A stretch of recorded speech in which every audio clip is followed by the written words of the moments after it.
Moses, way down in Egypt land. Tell old Pharaoh, let my people go. Go down, Moses, way down in Louisville Zoo land. Tell old Pharaoh, let my people go. There are pharaohs still on the earth. There are pharaohs within us as individuals. There are pharaohs within our institutions, within our governments, within our corporations, and some even say walking along Pennsylvania Avenue. So our work is, in this work around conservation, is to become less of pharaohs, less of predators on the earth as a species. So I am delighted, trying to get my slide to move here.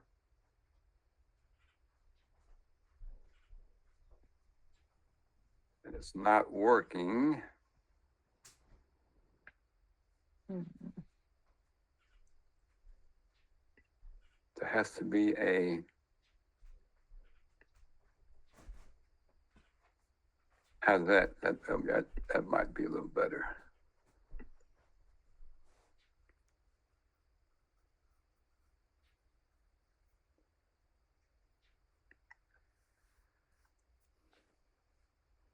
Slides moving.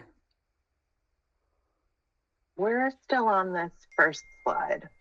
Yeah, I'm trying to get it to move. And it doesn't seem to want to move. Whatever.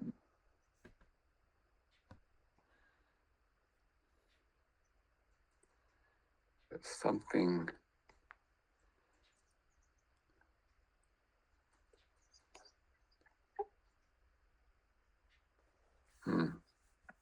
That's.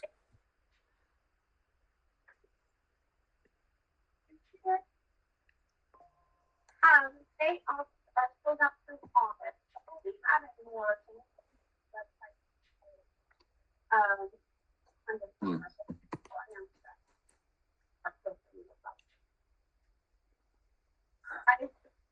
You still see it? Oh, you've gone on to the next one. Okay, you still see it then? Yes. Okay, very good. Okay, so again, I appreciate the invitation again to come before the Louisville Zoo community and present on the 6 pathways to a sustainable future.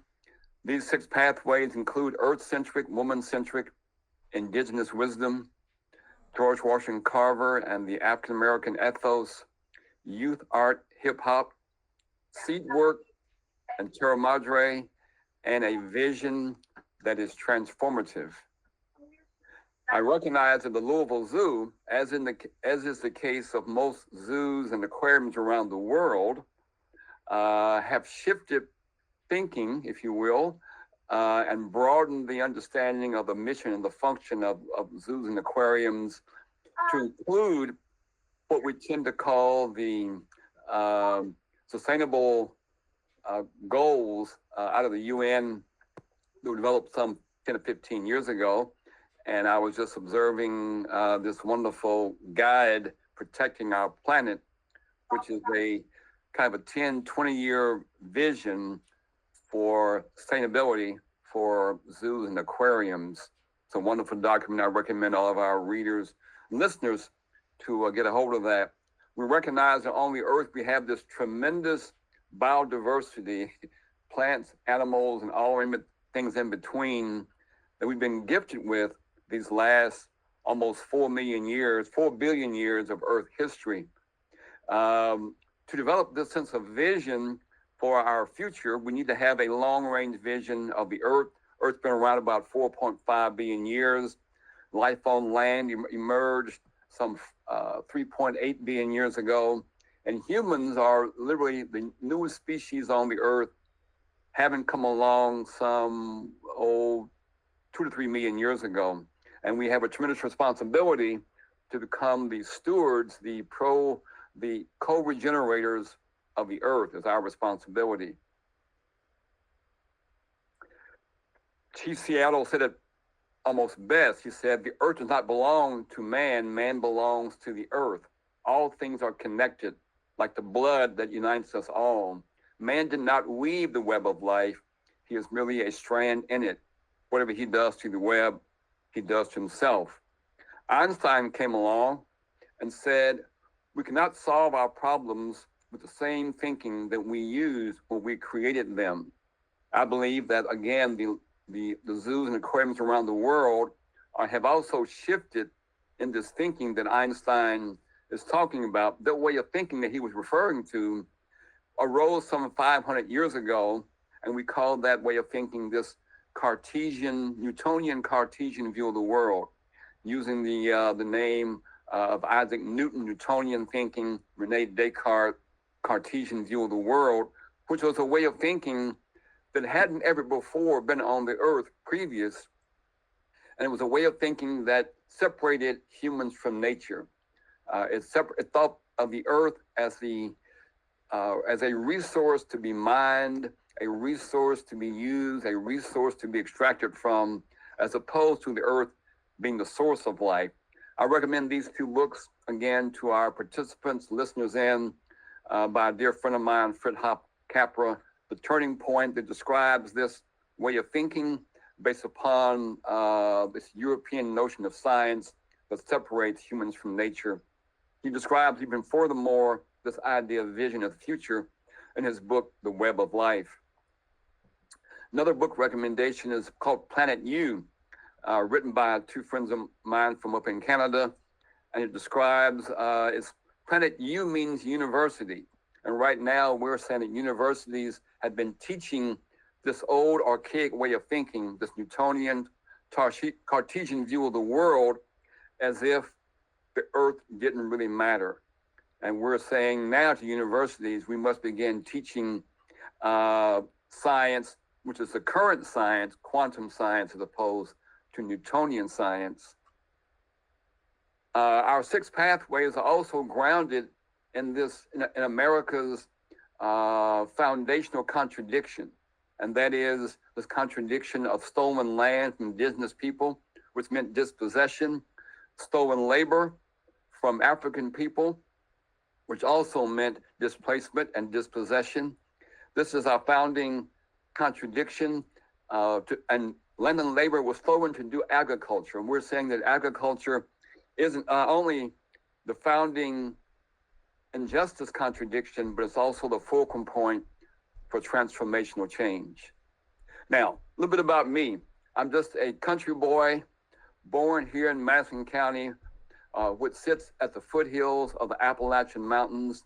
Our farm that I sit on now, about 30 acres, is also fed by the Kentucky River watershed, and the soil is heavily mineralized with limestone rock. We call ourselves agrarian intellectual activists. All the work that I do around sustainability goes back to my ancestors who were brought to America in around the year 1790, largely out of Nigeria, out of the Igbo people, and were brought across from Virginia across the Appalachian Mountains into Madison County. This is an image here of three of my ancestors who were 4 and 5 and 8 years old when emancipation occurred in 1865. Most of the work that I do goes back to these ancestors who I believe lived and had the practices of sustainability post the Civil War. My own personal journey towards sustainability includes, about the last 30 or 40 years. I was around in 1970 when we celebrated the first Earth Day. 2 years later, a bunch of friends of mine and I formed what's called the Good Foods Co-op, based upon the three pillars of food that was local, healthy, and organic. Then also in 72, we were aware of the UN conference on humans and the environment, where we were trying to address globally this sense of so many chemicals that are in our water, air, land, and food, and so much onslaught that humans were exacting on the earth, causing, as we know, numerous kinds of plants and animals to be extinct. In 1979, when I worked at University of Kentucky, I organized a conference called Energy and the Way We Live, which was a conference devoted to this thinking about using what we called back then alternative energy, which was wind, solar, and geothermal. But the administrators at the University of Kentucky told me months later that would be the last conference that you would hold because I was critical of fossil fuels and especially coal. In 1987, we were also aware of the UN-sponsored Brundtland Commission report, which pretty much this commission report is where we saw this word sustainability develop, and they called it the triple bottom line, which meant environment, equity, and economics. Then in 92, at the Earth Summit in Rio, they developed what's called the Agenda 21, which lays out again these goals and objectives of sustainability. In 2001, I was living in Detroit, developed the whole green vision for Detroit, came back to Kentucky in 2006, and developed the nonprofit Sustainable Communities Network. In 2010, I was a co-writer and photographer for the book Sustainable World Source Book. Then 2020, I began to lay out this 6 pathways to a sustainable future. This is a picture of the Good Foods Co-op that's been around since '72. We are, again, based upon the 3 pillars of healthy food, organic food, and local food. This is an image of the Metro Times article describing the greening of Detroit. And then in 2010, I was invited to help co-write and provide photographs for the Sustainable World Source Book. This is an image, one of my photographs in that book. This image is entitled Gold Dust, which means that the black earth on young Zelena's hands is more valuable than gold. Back years ago, when the Brundtland Commission came out with their report, they tended to write again this triple bottom line showing society, economy, and the environment, and somewhere in the middle is what we call sustainability. I began adding a 4th component called faith some years after that, adding that 4th dimension. But I realized that these 4 circles were an invalid and incorrect way to view sustainable development because they were all equal. I realized that we should redraw those circles to have one large circle, meaning the earth and the ecosystem, and all the human elements are subsets. They are not equal. Upon that kind of understanding of the earth being the largest subset, I began to rethink how we approach this idea of a sustainable future. A couple of years ago, I was blessed to meet up with Jennifer Bailey at the State of the Black World in Baltimore. Then we began to create this partnership of transformational change. And we've been going around the country the last couple of years, giving presentations, both locally within our respective areas in Virginia and Kentucky, as well as around the country at various universities. And then we were in Europe last year. So what we've developed is what's called the Systems Transformation Partnership. And we've outlined these 6 pathways. So we encourage everyone on the call, we encourage the Louisville Zoo to contribute to either these 6 pathways or on your own. Develop pathways that you think are the most appropriate to create this sustainable future. We've outlined again, earth-centric, woman-centric, indigenous wisdom, George Washington Carver and the African-American ethos, youth art and hip hop, seeds in the Terra Madre network, and a vision that is transformative.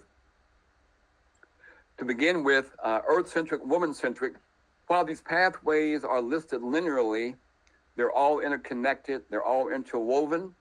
I just want to mention a few highlights of how we approach earth-centric, woman-centric.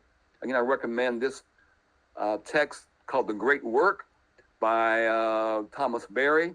And he calls this period that we're in the Ecocene period, meaning very earth-centric. And we view earth-centric and woman-centric as being combined at the hip, literally.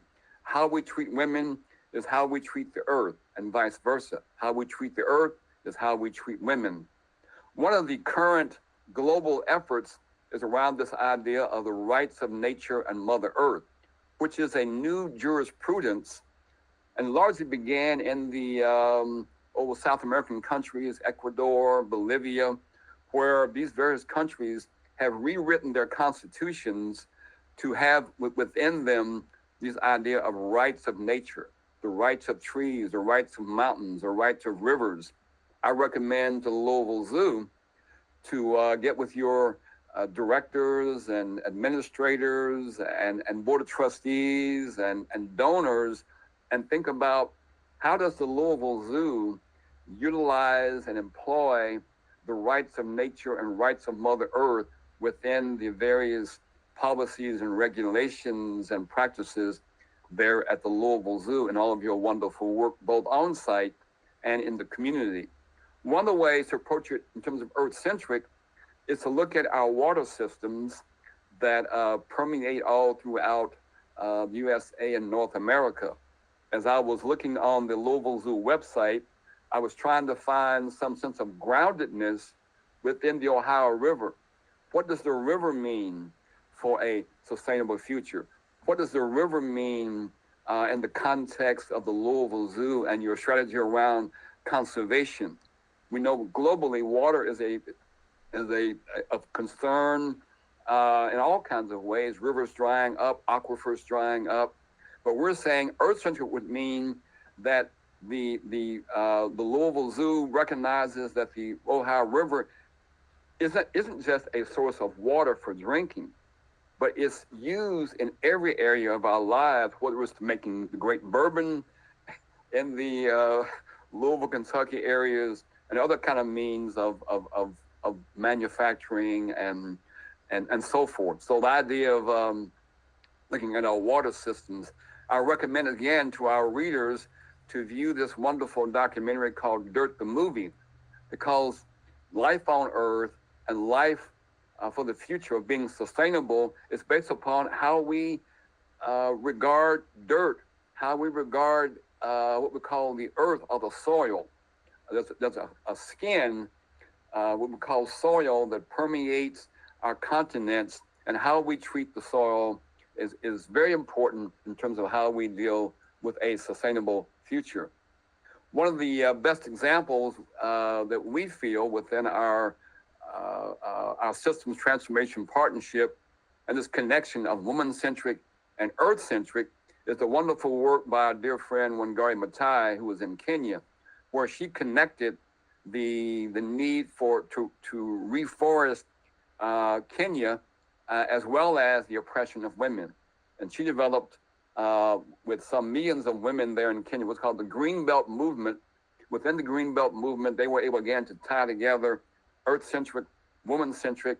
They were able to essentially topple the dictatorship of Moi, as well as to bring into Kenya a more of a parliamentary democratic form of government, as well as Wangari was elected to parliament and also got for herself a Nobel Peace Prize. So we recommend that folks here who were listening in to this podcast, to this presentation, study the work of the Greenbelt Movement there in Kenya, where the millions of women again went into the forest and gathered these seeds of this indigenous Nandi flame tree and planted millions of trees all around the country.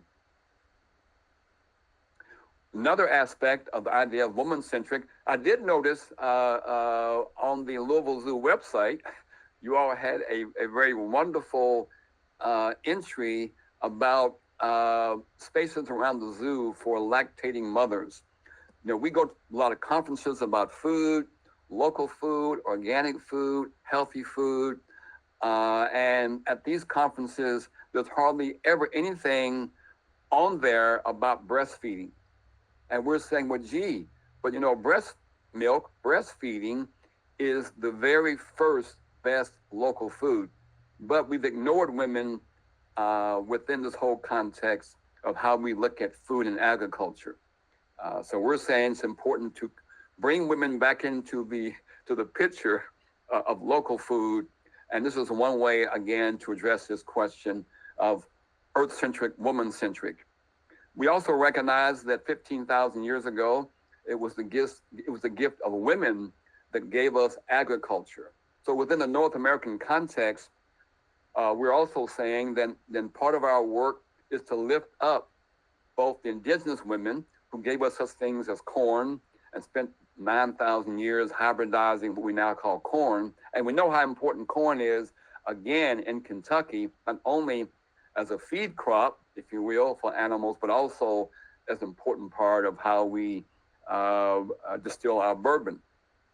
It's also important to lift up African women and their role within the seed cosmology and how African women carried seeds in their hair across the Atlantic to ensure that even during the experiences of enslavement, that food from the African continent would be available in the South and North America. So we honor again indigenous women and African women in this first principle of earth-centric and woman-centric.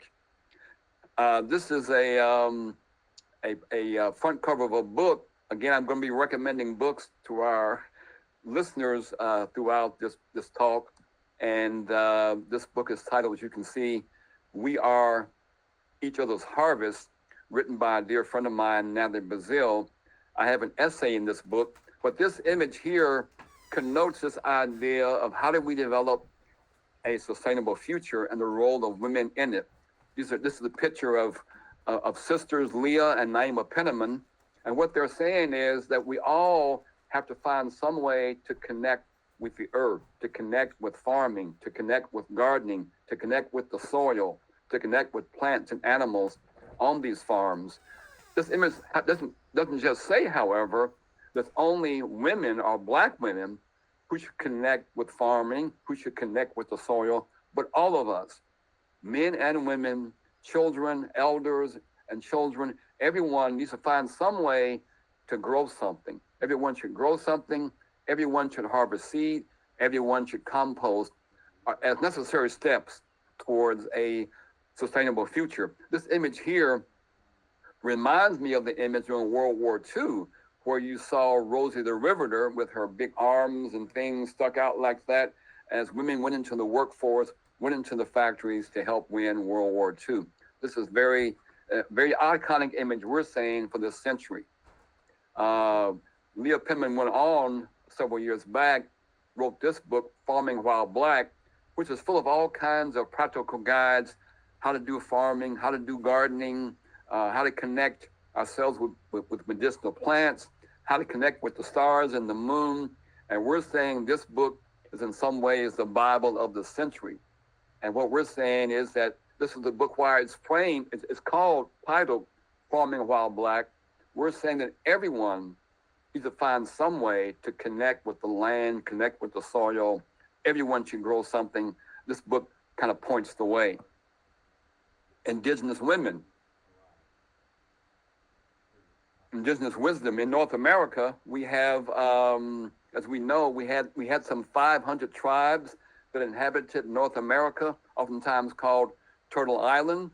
Part of the work we're saying with the Louisville Zoo and all of our institutions, all of our governments, all of our NGOs, all of our different community organizations, we should be grounded in this idea of indigenous wisdom. Learn the story of Turtle Island and how the turtle and going into the deep oceans came up with soil that create these land masses like North America.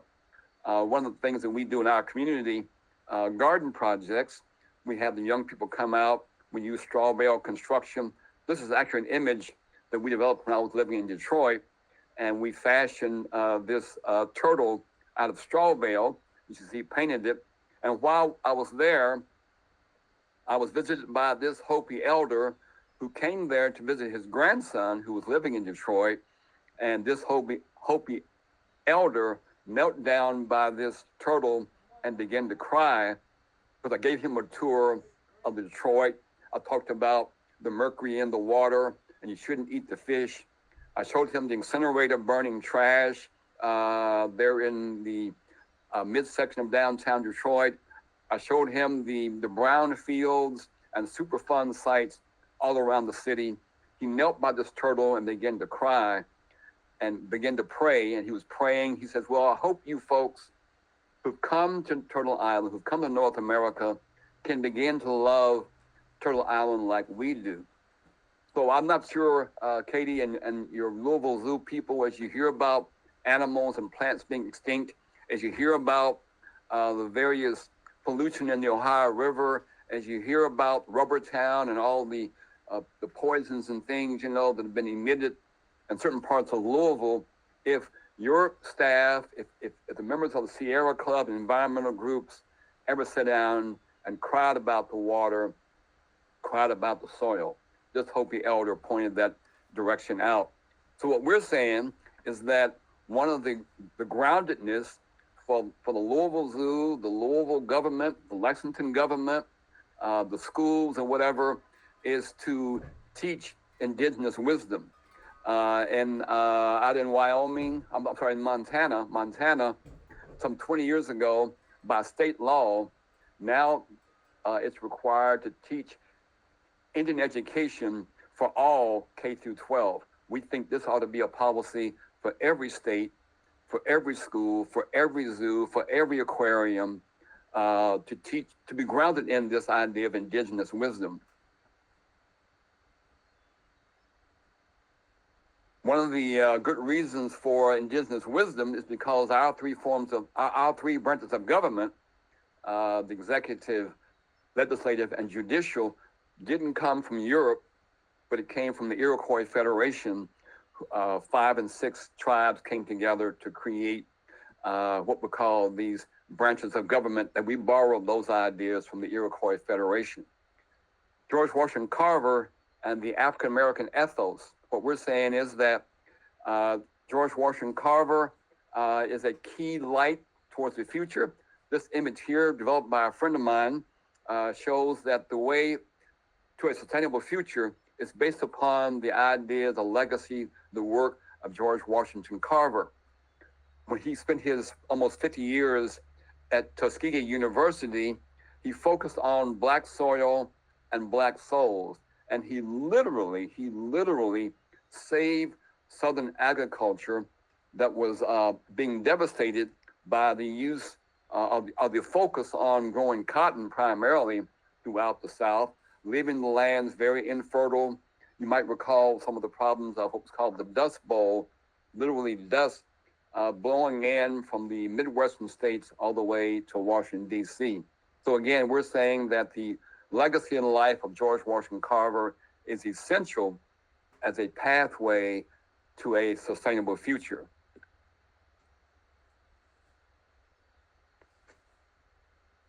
One of the questions is, people say, well, is George Washington Carver relevant in the year 2025? We say yes. Again, my partner, Jennifer Bailey. Jennifer, by the way, is a graduate of Ohio State University. And we were invited up to Ohio State the last 2 years.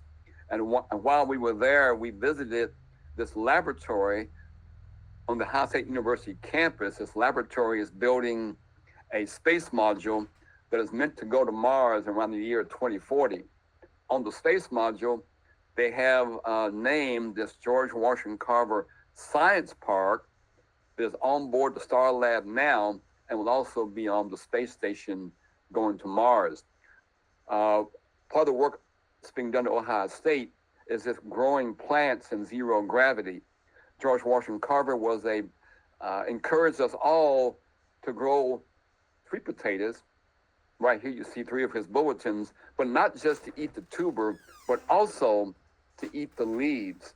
So the astronauts, again, when they're going to Mars, they're going to be growing all kinds of plants in zero gravity, and they'll be eating the leaves of the sweet potato plant. So we're saying that if NASA thinks Carver's ideas are relevant, we should think as well. Carver, because he was young and sickly, his teachers were the flowers, the trees, the frogs, the animals were his teachers when he was young. And he didn't become, he became, again, a great scientist, but he was taught by the plants, the garden, and the trees. So we're saying all the young people in our country ought to have that same kind of a blessing to grow up in their school environment where there's a close interaction with school gardens, school farms, and so forth to create this sense of working together, this sense of systems thinking, to prepare young people for this sense of visioning for the future.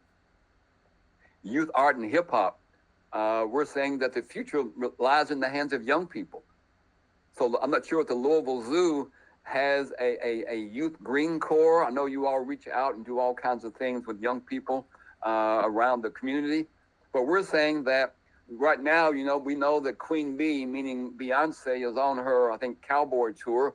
We're saying we ought to have the likes of Beyonce and Lizzo and Snoop or whoever else, other hip hop artists, young people involved in spoken word, speaking about this question of conservation the zoo is focused on, speaking about and having spoken word addressing questions of sustainability, the future, and things of that nature. So we're saying that when I go around the world and visit other people in other countries, the young people there are all hip hop artists in a wide variety of ways, spoken word, culture, art, and things of that nature. So we have to involve, again, youth, art, and hip hop within our pathways of sustainability. And we recommend, again, the Louisville Zoo and all of your various constituents think about how we do more art, how we involve the young hip hop community there in the Louisville area. This is some of the idea of imageries of youth, art, and hip hop towards the future. Another book I want to recommend in terms of young people is called Seed Folks. This is a book about a young Asian American girl who takes seeds given to her by an elder and literally transforms her community. So we're saying young people are essential. They are essential protagonists. They're essential agents of change in this work towards the future. And I'm going to finish up here and leave us time for some Q&A. We recognize that, again, we mentioned that there was women who gave us the gift of agriculture some 15,000 years ago. Agriculture being essentially the utilizing of seeds to plant plants and trees or whatever else to do agriculture as well as to work with animals. The Terra Madre is the global network that is hosted by the International Slow Food Foundation.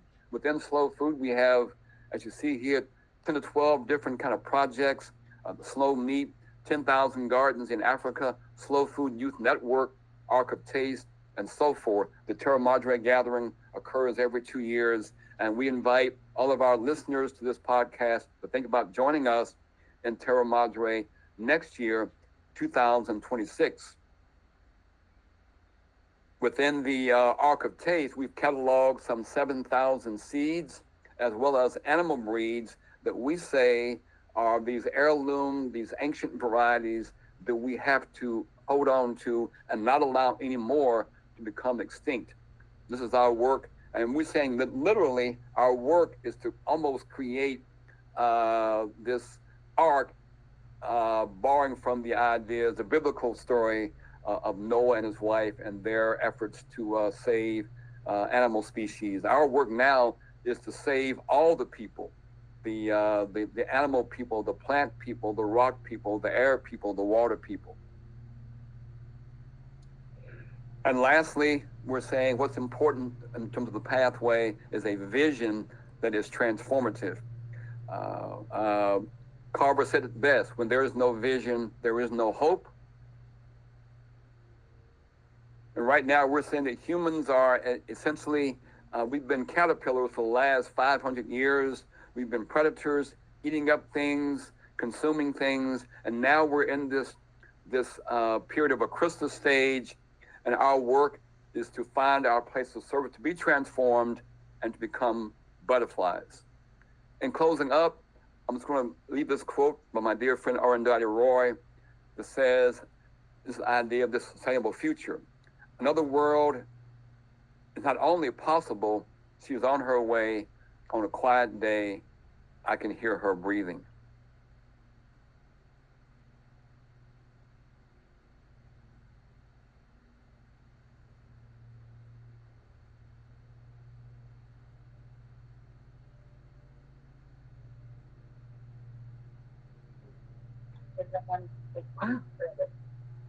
I'm closing there, and we'll open for Q&A. Amazing. Thank you so much. That was so cool. If anyone was interested in any of those books or documentary recommendations, I tried to jot them all down. So we'll see. I'll send out an email so you don't have to ask for those. And if I've missed anything, I'm going to copy Jim so that he can make sure we got everything. But if anybody has any questions, we have about 15 minutes left. You can feel free, you can type in the chat or just speak up.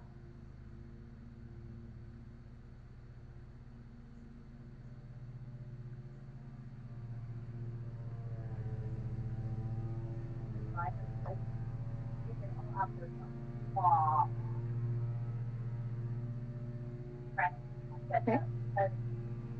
Well, if none of you guys have a question, I would like to know a little bit more about how you got involved with Terra Madre. It sounds so cool, and I had not really heard about it before last year. Absolutely, yes.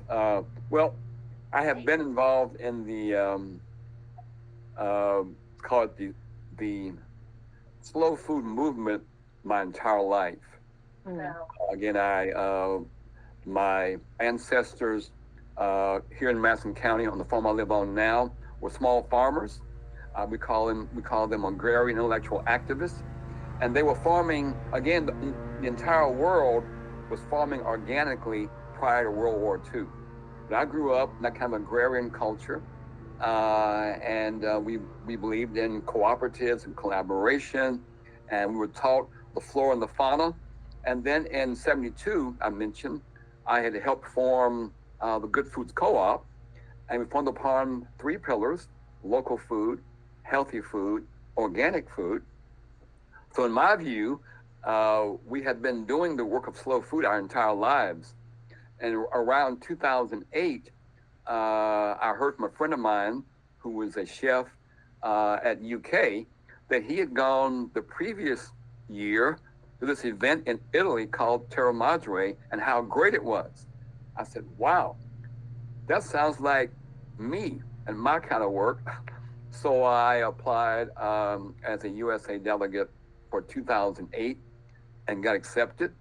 And my partner Jennifer and I went last year, and that was my 8th time going. And we're already planning, for those of you who are listening in, we're already planning our trip for 2026.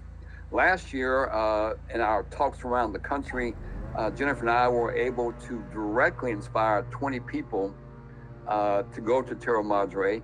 And I inspired Keeneland Racetrack. Some of you all in Kentucky might know Keeneland Racetrack. They sponsored a Kentucky table. I got also the Lexington tourism folk to join in. And we had an entire Kentucky table with various Kentucky products on the table, including some bourbon, of course. But that's my involvement. And they call me, I've been so many times, they call me Mr. Terra Madre. It's a wonderful experience. It's a global experience. People come about almost every country in the world. The USA sent about 500 people last year. So we invite everyone to come join us. Wow. That sounds very cool. So we had one question posted in the chat. How do you maintain hope or where do you see hope for our environment given recent political developments that seem to target our environment in the worst ways? Yeah. Well, again, we must be grounded in the Earth's history. She's been around 4 billion years. And humans have been around, 2 or 3 million years. And again, we're the newest species on the Earth. And we're starting to discover who we are. Trees have been around 200 million years. They know who they are. We're trying to discover, trying to mature as a species. So my hope is that, grounded upon the Earth's history, that we're going to figure out what it really means to be human on this Earth. We're going to mature.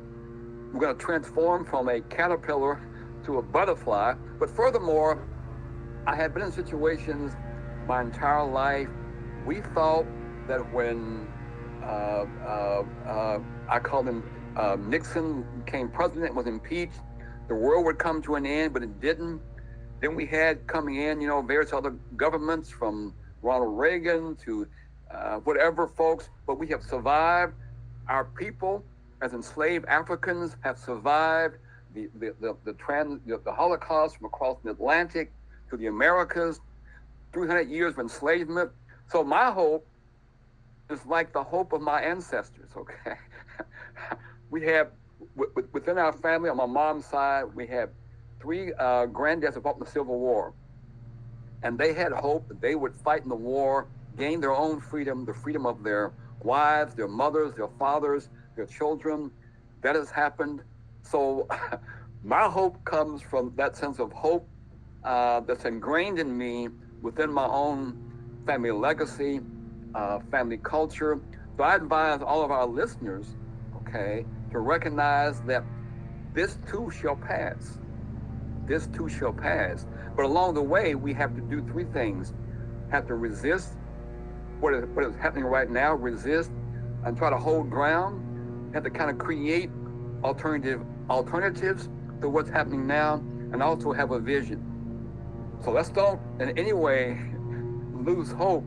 Let's keep our hope, keep our faith that we're going to mature as a species, and what a blessing it is to be able, in this day and time, to contribute in a small way to the maturation of us as a species beyond who's in the White House. It's beyond 2025. It's about how do we become good ancestors.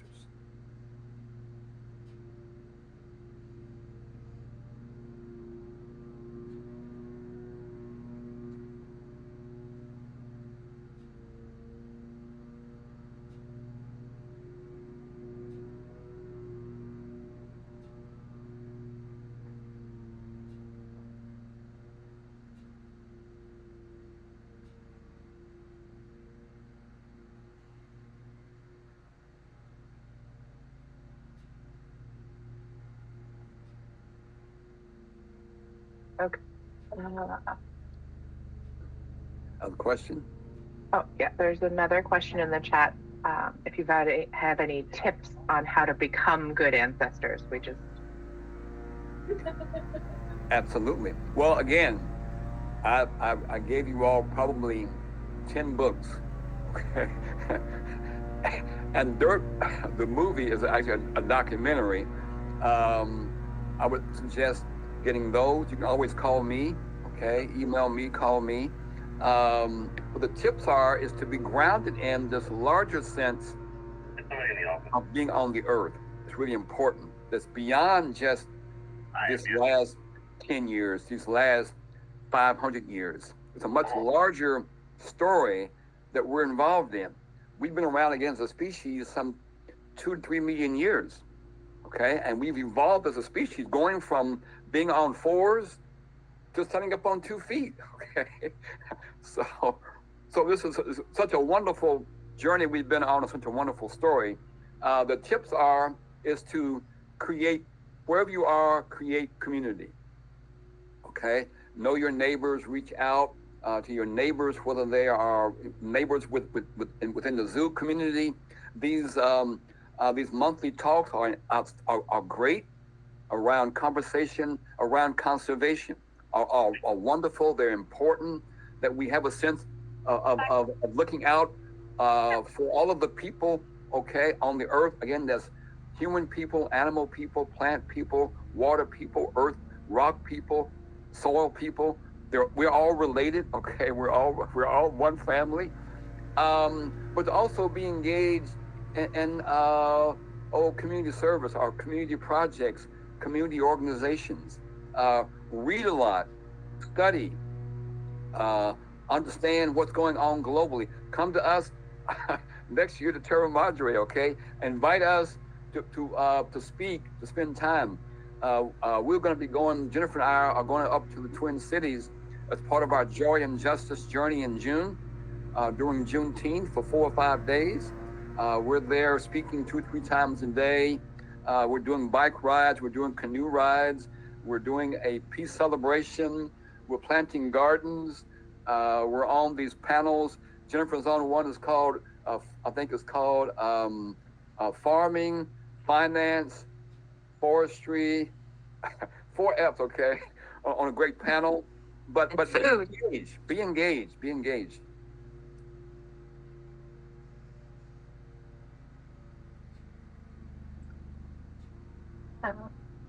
Yeah, plant a garden. Everyone should grow something. Everyone should compost.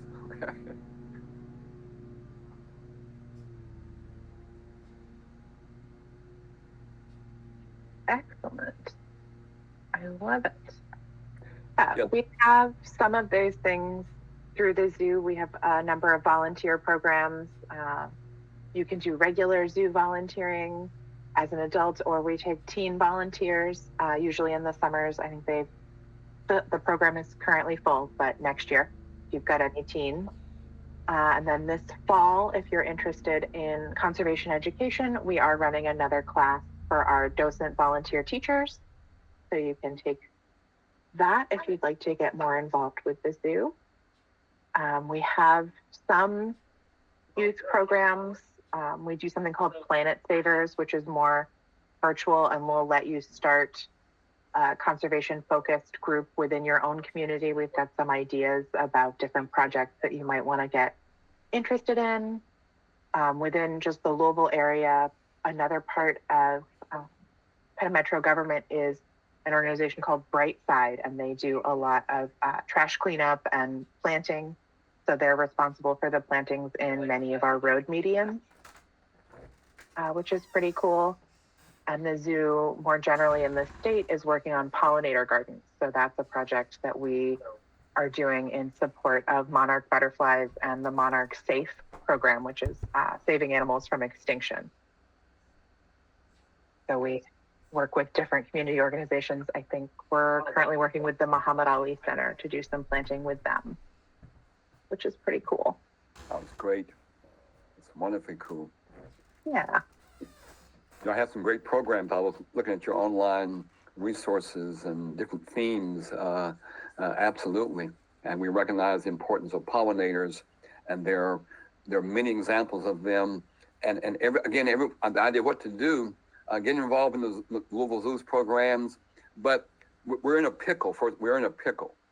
We have to work on things holistically, cooperatively, collaboratively. We need a different kind of way of thinking. The earth is the source of life, not simply a planet to be extracted from, to be plundered, but she is the source of life. And so our thinking has to get in resonance with how the earth rhythms operate. And the Louisville Zoo has gone through as most zoos have gone through some changes, okay, in terms of their thinking that's much more holistic, much more community oriented, much more educated about a wide range of things, because there's a zoo right in front of your front yard. In front of my house here, I've got a pond with koi's and black moors and fish and frogs and dragonflies and birds. You must teach people that there is a wonderful zoo there in Louisville as well, but there's also a zoo wherever you are. There's a zoo in your front yard, in your backyard. There's a zoo at your school, at your park, and how do we create more diversity within our local areas is an important part of what the zoo, I think, is teaching. Okay. Okay, we've got a couple last questions. Do you have a website or a contact page that people can reach out to you with? Yes, you can. I've got several websites. One, if you look under the Cumberland Seed Commons, we have a website there. If you look up, the website itself is sustainlex.org, is the website for Sustainable Communities Network. But also in the promo that was sent out promoting today's podcast were about 20 different links. If you do a search, okay, for Jim Embry, and you will find about 200 different links.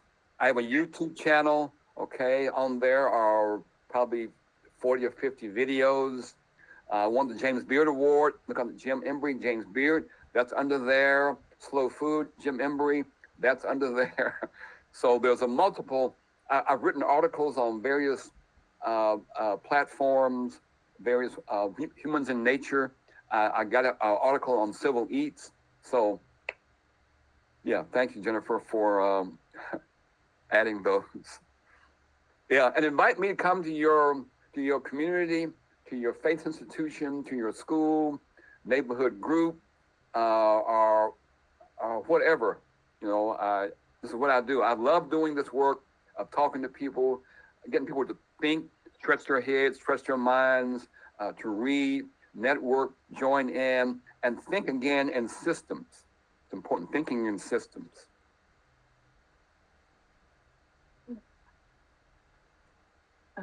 Oh, there we go. And then, if you have, I know you've recommended several different books that are going to have advice on planting, but is there one that you particularly recommend, something like the Three Sisters concept or something to get people started? Well, I would recommend again the book called Farming While Black by Leah Penniman. Is an incredible book. She covers a wide range of things. She covers things that are very practical about what to plant, when to plant, whether they're edible things, medicinal plants, ritual, especially things for women. Okay, women oftentimes are the ones who are doing rituals with the moon, because the moon impacts women's menstrual cycle. Women are seed carriers, whatever. I mentioned the Harvest book. It's really good.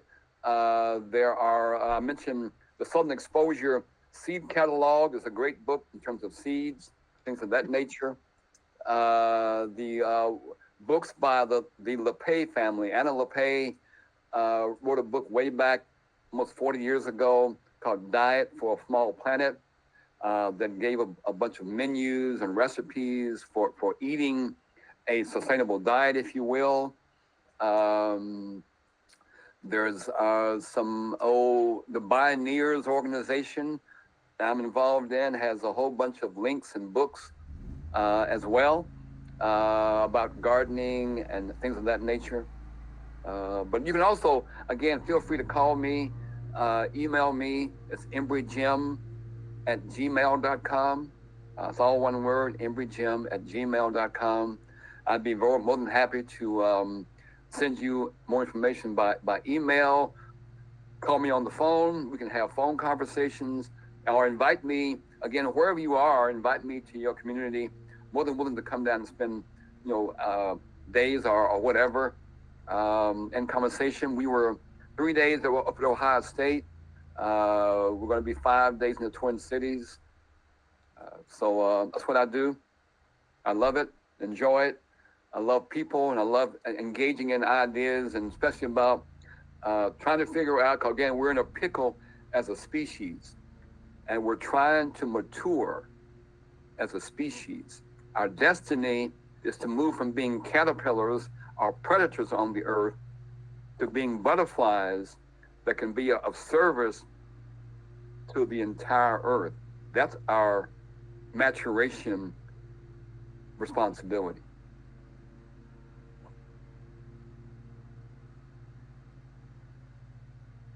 Wow. Thank you so much again for joining us. I think we're going to end on that thought.